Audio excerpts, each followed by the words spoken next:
But I tell my girls that all the time, right? How hard it was for me the first time I had to sit across from a CEO and say that program will be $25,000.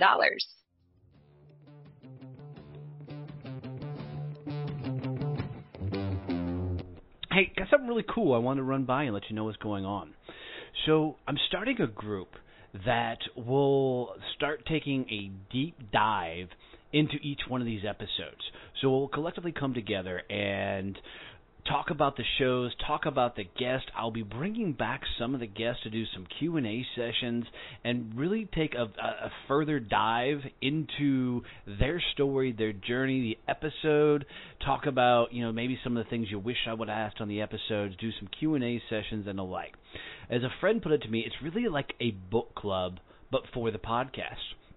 So a couple times a week, we'll go in, we'll break down the favorite shows of the week, and have cool discussions around everything that we've heard, we've learned, and want to know about their journey.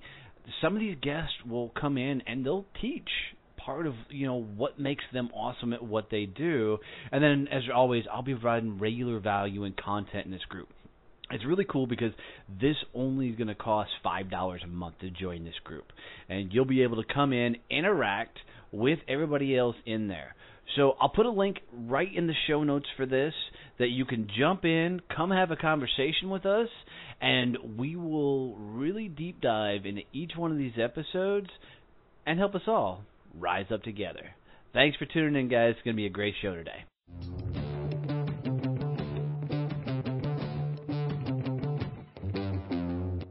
Having the show wasn't something I started out to do. But the day I found out somebody wanted to really sponsor the show was a really, really cool experience. So, guys, I want you to take some time to go check out Point Blank Safety Services and their new nonprofit, Blue Family Fund. These guys are doing some really, really cool things. And Stacy McGovern, who's the CEO over there, has been a dear friend, and she was a guest on the show. But these guys are literally taking, the off-duty officers and putting them out in security guard role. And here's what's cool about it is, as they're protecting our lives, they don't make a whole lot of money in that regard. No first responders are paid for the value they provide for our safety and our health and taking care of us. So these guys, Stacy and her team over at Point Blank Safety Services have really found a cool way to give back to these officers by helping them provide an additional income so they can continue to support and protect us. So do me a favor, guys. Seriously, go check out pointblanksafety.com and then go look at their nonprofit, which is Blue Family Fund. Now, this nonprofit was created because of the success of Point Blank Safety Services. They wanted to give back to the families of fallen officers and be able to give scholarships away to the families of current, police officers. So do me a favor. It would mean the world to me if you would go out and help support this show by supporting Point Blank Safety Services and their nonprofit Blue Family Fund. Just tell them Donnie has sent you. You heard it on Donnie Success Champions, and Stacy will take a tremendous and amazing care of you. Thanks, guys.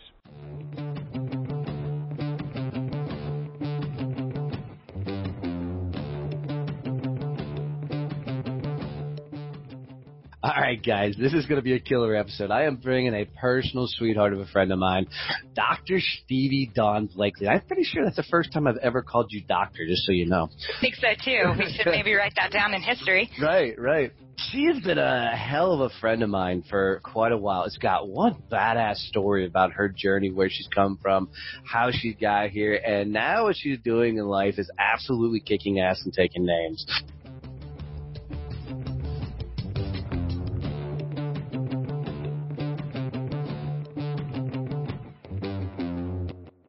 I'm going to let her tell you where she's coming from, her story and journey. Stevie Dawn, welcome to the show. How are you? All that stuff. I'm good. It's a good day today. Let's see, my story, huh? Let's see, I was born on a Wednesday at 3:42 in the afternoon. Oh, you know the time. I do. It was raining, and a star was born, as my birth announcement says. A star was born. Anyway. So I think, one of the things that people don't really know about me is my entrepreneurial journey actually started when I was 17. I bought a dance studio in Australia because that sounded like a cool thing to do at 17. And I went, and it was super not successful. I failed miserably, actually, so miserably that they kicked me out of the country. But that's a whole other story for a whole other type of podcast. But we're now going to bring you back for that story. Yes, I know. Yeah, let's totally do that. You and I could do the deportation stories. It'd be great. It'd be fun. So, it's funny, as I'm an entrepreneur now again, right? I look back now and I realize how much that lesson taught me that I've never really considered. I always just kind of thought it was a blip on my life, and then I moved on. Now, so many of the things that went wrong then, I now see and go, wow, I would have done that differently. I get why that's stupid. So it's really interesting. So that was my first business at 17, a dance studio. I've been a dancer my whole life, so dance is kind of always the go-to for me. Like an okay dancer or like a national champion type dancer? People think I'm awesome. I get paid to do it in a professional way, so I would say that's good. I think I'm okay. Yeah, I'm a national swing dance champion, so I travel all over the country and judge and teach and dance and all those things, and I've been doing that since, forever. So that was my first business. So then it was a total failure, but I loved it, so it never really left my brain, I don't think. And then I tried it again, I don't know, in like my mid-20s. I don't even remember it. It was such a small piece of my life at that point. But I tried it again. I failed again. Miserably. But the one thing I did learn the second time was how important networking was. Because the only reason you didn't learn not to open a dance studio? No, I would probably still do it again if given the right opportunity. I am that dumb. I'll just keep doing that all day. But maybe you'll eventually figure it out, I might actually figure out how to make it successful at some point. Actually, I think what would make it successful is if I opened it and then did not teach the classes. I think that was really the struggle for me. They tell you to find your passion and then make money at it. I can really tell you with dance as my passion, when I have to make money at it, it becomes less passionate. Yeah, right. And it becomes work. So I think if I were to do it again, I'd just find somebody else to teach the dance and I'd just be the owner and collect the paychecks. 100%. I heard a guy once say don't make money off your passion and get passionate about what you do so you can spend more time doing your passion. Amen to that, right? And now, I am all about, right now, so my two passions are money and vacation, and so 3, and then dance, right? Money, vacation, and dance in that order. But the money pays for the vacation and the dance, right? So the more money I make, the more I can spend time on those passions, 100%. Which is absolutely true. So I did learn in the second one that networking was super key. So that was good. It was still a complete failure. So then this last time when I jumped in, I did not build a dance studio. So that's number one lesson learned. But what I did is I started a corporate training company. And we've been going for 3 years now, and we have office space and bills and overhead and all those great things. But we've really scaled to the point that now I have employees who do most of the work, and I'm just kind of the face of the business, traveling around, having fun. And then we actually started a second brand and a second business helping entrepreneurs get over some of the humps that I've obviously had to get over the years. So it's been crazy and wild and so many things, but I love it, and I get to have fun every day and choose what I do with my day, and who wouldn't want that life? This is what's fun about me being able to interview people that I know their story. So we're going to dive into some of the fun things. So when you and I first met, you had one primary goal, which was, 2, to grow a business, but 2, to get your husband to be able to walk away from his job and come into the company. Walk us through that. So before we started our business, and it is my husband and I's business, we are partners, but before we started, it was really we were all about working, right? I worked a corporate job. He worked a corporate job. We both worked nights and weekends. Our whole dating life, there wasn't a vacation we took where he didn't work. He was in network engineering, and so he had to work on call and solve problems because if the internet is down, everything is on fire. So that was his job. And so we spent so many vacations and so many trips. I remember just spending with him up in the hotel room on his laptop working, and me trying to enjoy the vacation by myself. And it's just, once we got married, it was really obvious that that's not a life either one of us really wanted. And so when we started the business, my major goal in the beginning was, okay, if I can make enough money to replace his income, because we could live on his income if we needed to. If I could replace his income, then he could come home and he could help me in the business, and we could have this dream life of being together and spending every waking moment together. I mean, now we even carpool together. It's really sad how much time we spend. But that's the life that we wanted, and took us about 2 years into the business to make that happen. But now it's been well over a year since we've done it, and it's great. I can't imagine not having him here every day. Yeah, that's so awesome. Because I think there's a lot of people that are trying to get to that level of how do I bring the other one home? That's awesome. So talk us a little bit about what you actually do, because watching the growth of your business has been a lot of fun. You do a lot of public speaking. You do a lot of training. I really want to hear your definition of being a trainer versus a coach, those type of things. Yeah. So when I started my business, everybody was doing the whole coaching thing, which is, you know, for a lot of people, it's like small group coaching or online coaching or one-on-one. And what I realized quickly is, while everybody was kind of pushing me that direction because that was the hot new thing, I really prefer a big stage and a spotlight and my name in lights. One-on-one is cool. It's not my passion. It's not what I enjoy to the nth degree. I really enjoy large audiences. I am absolutely selfish, and I love the applause. And I need to have applause. And, you know, when you're sitting one-on-one with somebody drinking coffee, even if you change their life, they don't applaud you at the end. I don't know why that isn't more of a thing. I think we should start that. Well, you know, I wish I had the sound effects button, because I would. Right, you could push applause, and I would be so much better on this podcast right now if you were applauding. Anyway. So we really looked at how do we develop a business where I got to be on stage. That was the end goal. And so we started with speaking and trying to just get out and do public speaking. And I spoke everywhere and anywhere for free, whether it was for 3 people, and that was my smallest audience size, was 3 people, all the way up to I did audiences of that first year, 125, 150. And in doing all the speaking, what I realized is that was really what I loved. And so I wanted to do more of that, which led me to training, right? And so training for me is we do a lot of workshops, like a 2-hour workshop on emotional intelligence or a 2-hour workshop on effective communication at the workplace.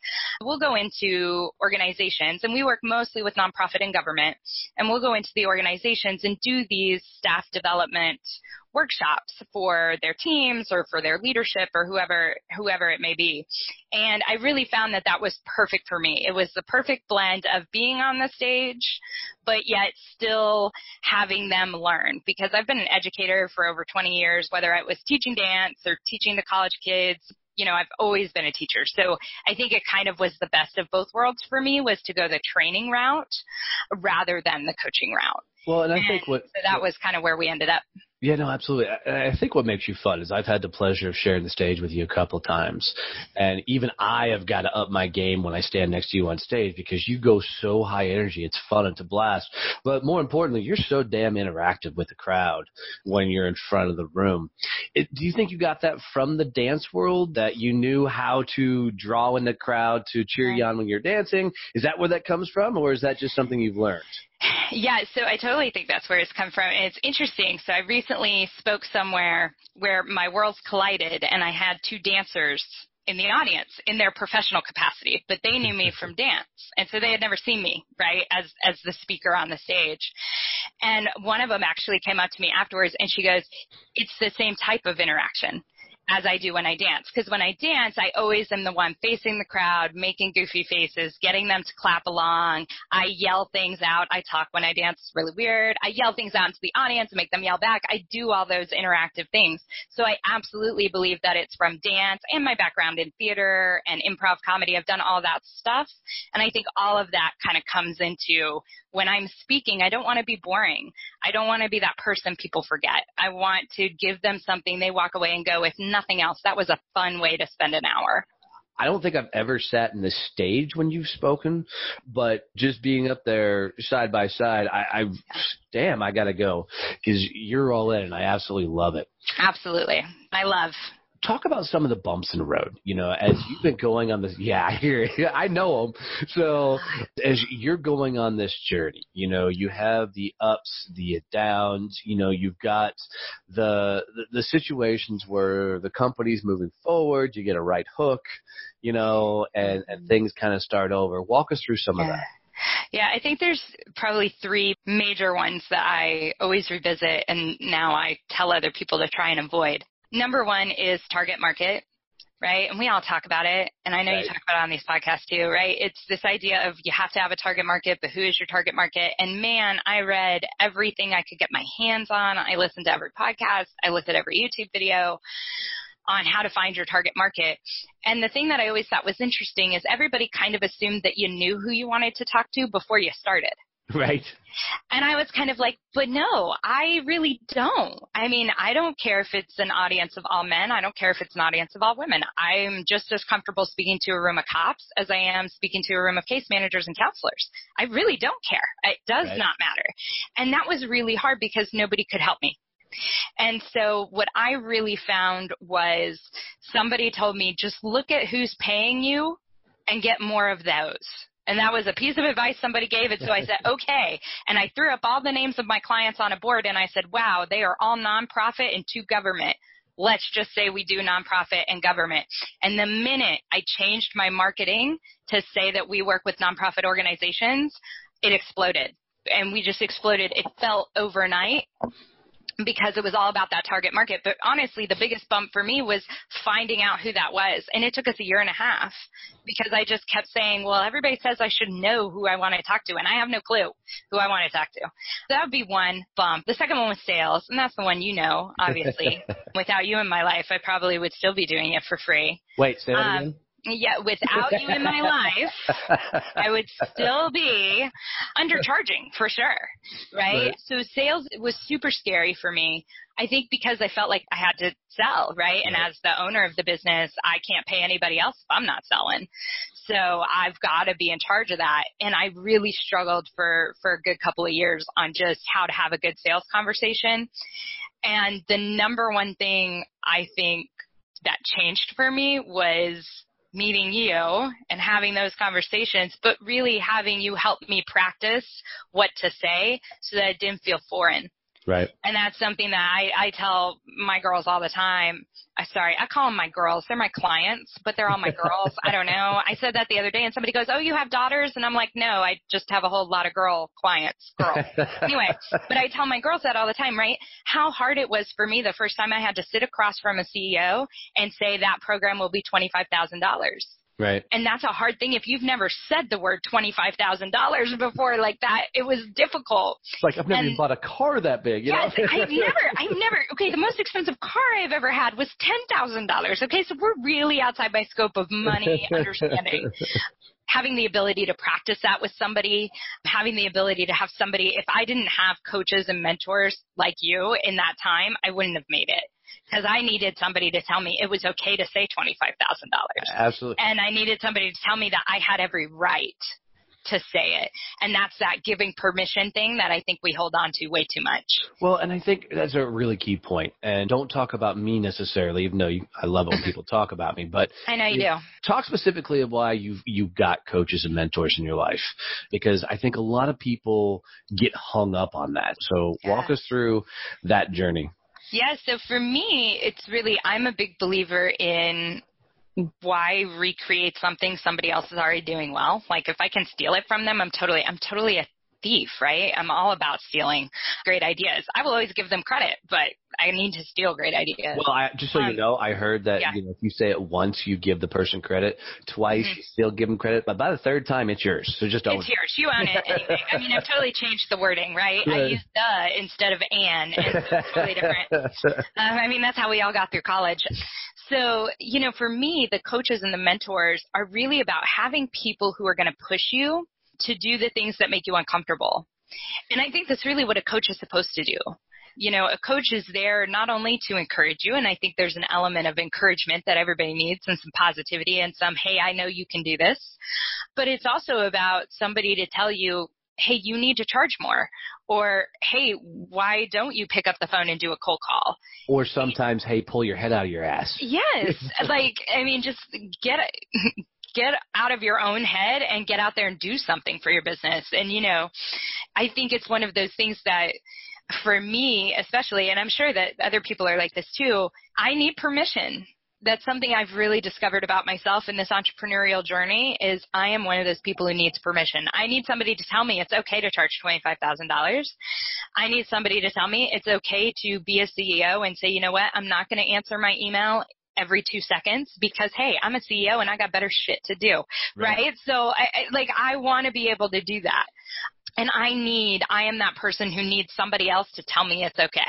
And so for me, I've gathered around me, and the 3 coaches and mentors I have now are the 3 I started with in the beginning. So I think that's interesting. They've just stayed with me. I have one who does business development for me, helps me with partnerships and introductions and how to do some of those better things. I have one who helps me with my social media and my marketing. And then I have you. And we talk about sales and we talk about pricing structure and business model. And so between those 3 people, I feel like I've got all the bases covered that I know I'm not good at. Well, and I think it's fun is even as our relationships evolved, how you and I now, it's more of a peer-to-peer, this is what I'm going through with my business, what you're going through your business, comparing notes and growing together, which has become very fun, Right. And I think that would be the goal, right? Is as we all lift each other up, we all grow. Yeah. And it's better for all of us. 100%. And I think people are meant to outgrow coaches. Yes. Anybody who coaches that thinks they should spend the next 40 years with somebody, they're doing them an injustice, No, and most of those people that I've had as coaches in and out of my life, it's because they truly were just a coach. They never really crossed over into being a mentor or a partner or strategic person. And so they were just a coach. So once I outgrew them and I moved on. And I did something else. The 3 people I still have in my life, I call them my board of directors. Right. They're people I know I can go to when I have something, but I don't have a regular meeting with them. I don't meet them every day. It's about knowing they're there to help me, and then I also help them. Yeah. Well, what's funny is one of your other coaches, knows us both very, very well. And I know I sent you, which was so funny. He wrote an article about a speaking engagement that I have coming up. Half the article is written on me. The bottom half is all you. Oh my God. That was so funny. So funny. He's like, I'm like, he must have dreams of us. That's all I kept telling him, which he did not appreciate, but it was funny to me. Right. Walk us through. I know you do a lot of emotional intelligence, and you have a lot of cool branding. Are you still doing the shark thing? Mm-hmm. All right. Then let's go. You know it. If you could see my office, I got a whole shark wall. Everything on my left wall is sharks. All right. So you got this whole thing called Be the Shark, right? Yes. How the hell did that come about? I don't think I know the origin story. Okay. Yeah, absolutely. So Be the Shark came from my mother. I have to admit that. So my mom is a total creature fanatic. She actually, weekends in our house were sci-fi B-movie weekends. Like we just put it on sci-fi and let it play. And my mother has always been into creatures, sharks, and, she watches all the alien movies and all that stuff. When I was a kid, I was really scared because, Jaws was, my parents' favorite movie, and it freaked me out. And I didn't go in the ocean until I was a teenager because I was so concerned there were sharks in the water. But anyway, as I got older, so I was dancing, and in dance, there's levels, and one of the levels is All-Star, and then the level above All-Star is Champion. And to be a champion, you have to be invited, right? But to be an all-star, you just kind of work your way up. You get points and all this other stuff. So I was an all-star, and I was not winning. I was not making finals. I was not dancing well. And so I kind of felt like I had reached my limit. Hey, this is as good as I'm going to get in this dance. I've reached my pinnacle. I'm never going to be a champion. So I was calling my mother, as you do, and I was complaining about, I was thinking about quitting, right? And she said to me, she goes, what do those champions have that you don't have? And, of course, I can list off 50 million things that they have that I don't have, right? Like grace, and I don't know, they point their toes, they smile, they're thinner. I could come up with a whole list. And she goes, no, that's not what you don't have. She goes, what you don't have is when they step on the floor, they already believe they belong. And you're trying to prove yourself. And anytime you try to prove yourself, you're making mistakes and you're not doing your best. You're not as carefree. You're not living in the moment because you're trying to do something, right? You're trying to win. If you went out there just believing you had already won, you wouldn't do that anymore. And she goes, it's kind of like being a shark. She goes, the shark doesn't worry about the fact that it needs to eat. The shark doesn't worry about the other predators and things like this. The shark is a shark. It just goes out and it attacks it and it makes it happen. And the only way that a shark can die is to give up and to stop swimming. And so are you really going to quit? Are you going to go belly up in the water? Or are you just going to keep fighting and keep attacking and realize that you're already the predator, not the prey? You got this far. You've already got it. And so I was like, yeah, whatever, Mom. And I really didn't think a lot of it. But what your mother says sticks with you, regardless of how much you try and ignore them. One of my next dance events, I went out, and my mom sent me a text, and it said, be the shark. And I went out, and I won. It was the first time I had won in years, and I don't know if it was because of that text. There's something into that, right? Right, I don't know that it was because of that text, but it changed my life, and it changed my approach to how I dance. And I started to win, and I got invited to champions, and everything took off, and now I can write my own ticket in terms of dance. And I think it was all because I kind of took on that idea of I'm already meant to be here. I am the shark in the water. Everybody else needs to worry about me, not the other way around.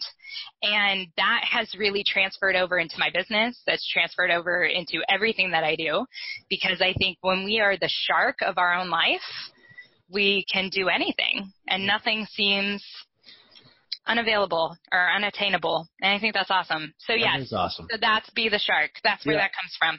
What I love about that is, for years I told people that, when you were in the sales game, every deal is won or lost before you walk through the door. Mm-hmm.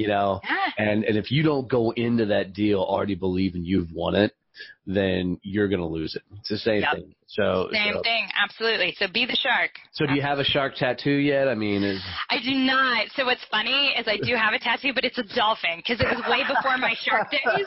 So I literally do have a tattoo that's a dolphin. And everybody's like, really? You have the dolphin? I'm like, I wasn't a shark yet. I was not a shark yet. I was in dolphin stage, right? So I need to upgrade. But no, not yet. Not yet. That's awesome. That's awesome. One day it will happen. Nice. I know you have, 2 books out now? I do. I have 2 books out, and I'm working on a third. So I have a networking 101 kind of book, which is just all about how I approach networking and conversations and communication. And then I have an entrepreneur. What you're an absolute badass at. Well, it takes one to know one, so thanks.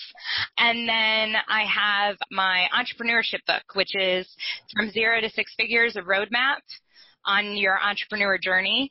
And it was fun. I wrote that one as if I was literally taking a road trip. And so, because I think entrepreneurship is a journey. It's not a destination. 100%. You're never done, right? You just keep going. You go to the next mile. You go to the next outlook. You go to the next cliff, whatever it is. You just keep pushing. So it's written kind of as that idea of, okay, if you're going to take a road trip, what do you need? You need a map. You need people. You need snacks. You need gas in the car. You need these things. And so it was a really fun one to write. And then this year I'm working on, as you said, emotional intelligence is really my thing. That's what I wrote my dissertation on for my doctoral degree. And this year I'm writing a book on emotional intelligence. Nice. For nonprofit leaders. Nice. So. I think you should write the book, How I Grew My Business So Big My Husband Quit His Job. Hey, that's a good one. I'm living that life right now. Right, absolutely. Right. Absolutely. That's a great one. I'll put that on the list. I'm trying to write one a year. So okay. All right. I'll put it on the list for next year. Watch out, 2019. That's awesome. So where's all this taking you? You've got this world of badassery continuing to move forward. You're so fun to watch and grow and see where your business going. What's the next trajectory? Trajectory. That's a word now. I'm going to make that a word. Trajectory. Okay. I'm going to let you say it. Sure. So really for me, it's all about the empire, right? I want an empire. And to me, that means I need at least 5 kingdoms. I do call them kingdoms. Okay. I'm all about the branding. I'm digging it. So 5 kingdoms, and each kingdom is like a business or a line, an income stream, something like that. And really all the good books tell you need to have between 5 and 7 to be a multimillionaire, which of course is the goal. So right now we have 3. So dance is an income stream, obviously, and I have that, and I continue to build it small and slow, but it goes. And so it right now pays for our vacations. That's important. So we have that as our one kingdom, our little kingdom of dance. And then Orange Compass as a kingdom, right now we're in a huge growth phase. We're just knocking it down, which is amazing. And really my goal is to get to where I can hire a full-time salesperson, hire another full-time trainer, and I can step out of it almost completely and just be doing the speaking around the country that I want to do. So that's another one. And then our Dr. Stevie Dawn brand is really about empire building for entrepreneurs. How do they scale? Because I'm all about the scale. How do you hire people as an entrepreneur? I think that's hard to know how to hire people if you've never done it before, and it's scary. And so we have group coaching and retreats and things on that we're building as well. So right now, those are our 3 that we're working on. In the pipeline are an art gallery, because we actually are art collectors randomly. So we're going to start an art gallery. That's one of our options. And then my husband is super into real estate investment, apartment investing, single family homes. So that'll be our 5th one. So yeah, our goal is to get those 5 streams up and running so that we're making multi-millions. And really my goal is my big goal. And I know this wouldn't be a big goal for other people. I want to travel 1 week a quarter where I go someplace incredible and I have to do nothing for my businesses. Love it. I want my businesses to be at the point where I can leave for a week and nothing goes wrong and everybody still makes money and all the bills still get paid. But I want to do that once a quarter. So every 11 weeks, I'm taking a week off. I love it. That's the big goal. No, that's beautiful. That's beautiful. In your speaking engagements, or are hiring you out to come to a nonprofit, what are you helping them do?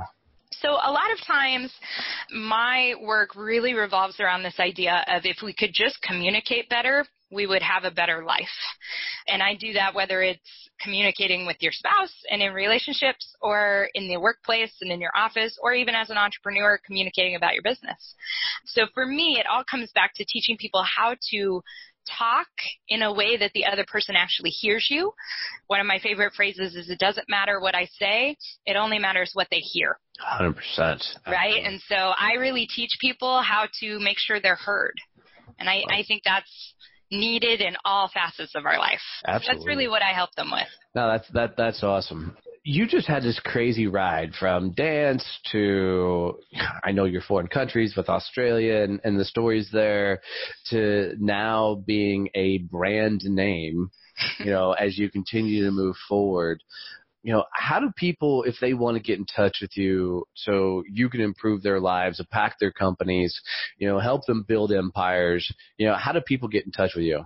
The number one way to reach me nowadays is on social media. I know that's horrible, but no, it's not. But I feel like I spend more time on social media than I do anywhere else, right? And it comes to my phone, so you can always get a hold of me.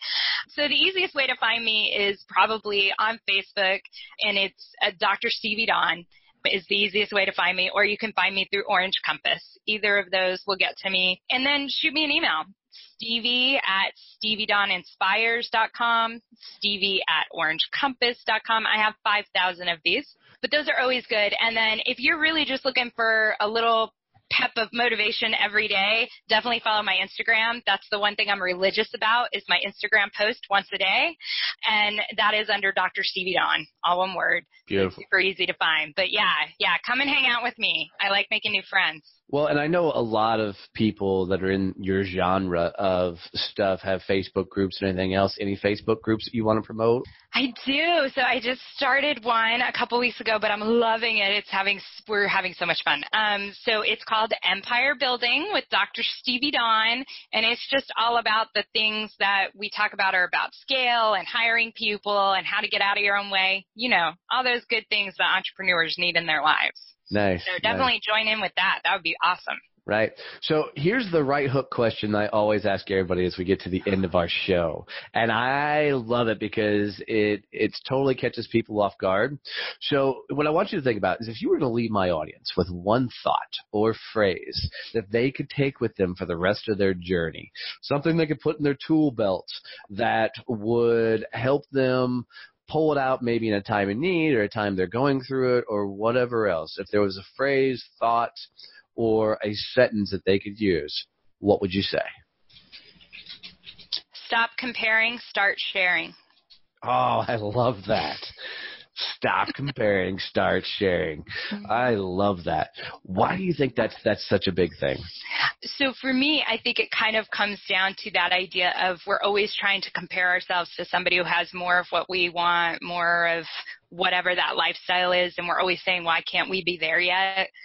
And I think so often, right, you don't look to compare yourself to somebody who's 6 months ahead of you. You compare yourself to somebody who's built an empire over the last 18 years. I can't be Tony Robbins today. He's got decades on me, right? So let me stop comparing myself to him and let me just start sharing my messages with the world. And in 18 years, I'll be there too, right? And I think we need to stop the comparison and just start sharing our message with the world. And whether that message is to be the shark or whether that message is to not worry about what you say, but worry about what people hear, whatever the message is you want, to be a badass, right? Whatever message that is, if you share it and you share it every day, you will reach the success you want to reach. But if you spend your time comparing yourself to people who aren't you, aren't your life, don't have your gifts, then you're just going to make yourself negative and sad. And that's not a way to live a life. Well, so that's my theme. I love it. Stop comparing, start sharing. And, and I'm sure you've had similar experiences where you had put somebody maybe on a pedestal or you thought that they were just kicking ass at life and doing well. And then you kind of get that sit down at coffee conversation. And you're like, wow, this person really sucks. Their business sucks. Their career sucks. I mean, it's so true. I had that happen like in the first 8 months of my business. Like it was right before the first year. We were not making any money, but I had this person who I thought was just killing it. Right? Like everything on her social media, everything in her emails, everything just sounded like, wow, she's just out there killing it. And so I invited her to coffee and we had coffee, and over coffee she was telling me that she just finally had written herself a check. And she'd been in business 3 years and had not paid herself. And I was like, okay, let me reset my calibration here, right? Like, she's not killing it. Right. She's just making it, and she's 3 years in. And I told myself I'm going to pay myself before 3 years is up, right? Like, that was my thing. I'm like, I'm not taking 3 years to pay myself. And just, I think we do that, right? We put people on these pedestals, and then we sit down, we realize, like, wow, they're not really as great as we think that they are, but that's the life, right? We don't post our bad bits. We only post the good stuff. Yeah, I mean, so if people were half as good as they look like they are on Facebook, right? Right? We would be living in a very different world. Absolutely. So, yeah. So people need to stop worrying about the comparison and just worry about their own stuff. That's awesome. Well, Dr. Stevie Dawn, thank you so much for being on the show, honey. It's been a pleasure having you here. I always love to hear your stories. Thanks for being the badass and just going for it like you are. I'm having a lot of fun watching your journey. Well, thank you so much. It's been a pleasure as always.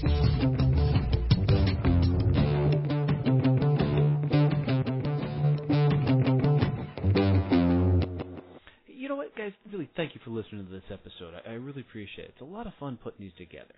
I wanted to make sure before we get out of here that you knew what we were doing with social content.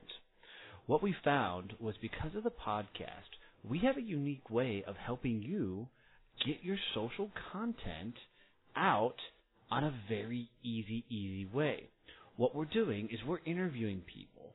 And from that interview, we will capture a lot of information that will then be turned into videos, memes, articles, all things you can use for your social content. I know, like for me, one of the biggest struggles I had was, what do I put out there? What do I say on a regular basis? Well, we'll help do all that for you.